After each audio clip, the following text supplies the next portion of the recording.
David, thank you. Vice President JD Vance bringing President Trump's message to battleground Wisconsin today, just 2 days after the State of the Union address. Chief political reporter Jason Zimmerman in the newsroom with what the VP had to say and reaction from Democrats. Jason. Chris, while the vice president focused on the economy during his speech, it also sounded much like he's campaigning for the midterms right now. He spoke at a business in Plover, just south of Stevens Point, where he singled out Congressman Derek Van Orden several times for being part of efforts to pass the president's agenda in Congress. Van Orden represents much of western Wisconsin and is considered a top target among Democrats as they seek to take control of the House during the midterm vote. Wisconsin once again will be a battleground state. When Joe Biden and the Democrats left us, the government of this country, we had the highest inflation that we had ever had in 40 years.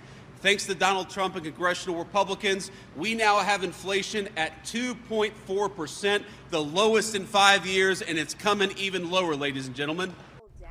Democratic Senator Tammy Baldwin responded to the visit, calling out the president for saying he wanted to overturn the Affordable Care Act during his State of the Union speech.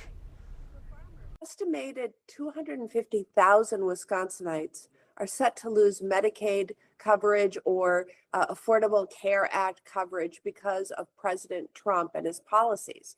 And that's 250,000 Wisconsinites who will have the rug pulled out from under them. Vice President Vance was previously in central Wisconsin just days before the 2024 vote. Chris, back to you.